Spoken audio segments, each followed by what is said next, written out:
Welcome to your daily dose of hope. I'm Phyllis Nichols. I'm glad you're here. This is being published on Wednesday, July the 1st. You may not be listening to it on that day. It doesn't really matter. Whatever day you're listening, I'm noting that today, July 1st, is the first day of the second half of 2026. But no matter when you're listening, you can always just stop and get some perspective in your life. I know we're, always, I think, focused on looking forward, like, have we accomplished everything we wanted to accomplish this year and that sort of thing? And there's nothing wrong with that, obviously.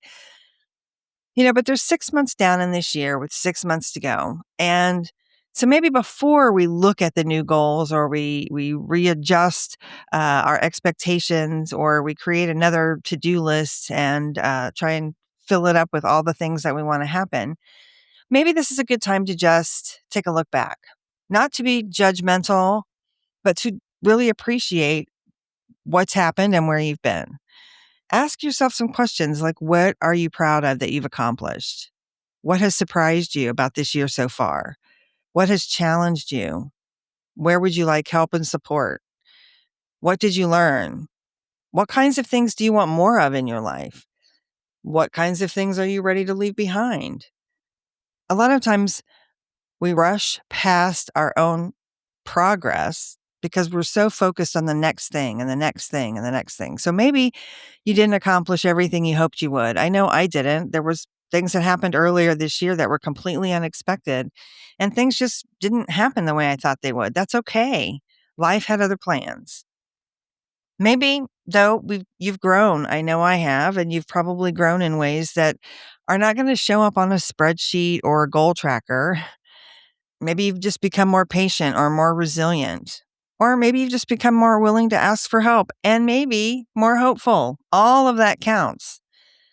The really good thing about the halfway point is that it's just that it's a point along in the journey and it's an opportunity to reset without starting over, without judging yourself or making yourself wrong about anything. So take a few minutes to celebrate what's working, let go of what doesn't work, and decide, how do you want the next 6 months to feel?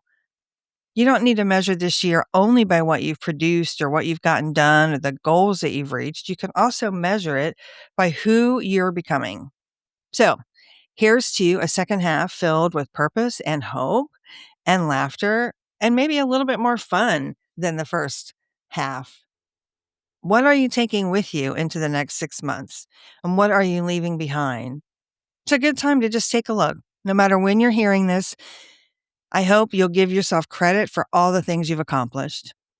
This podcast is part of the Sound Advice FM network.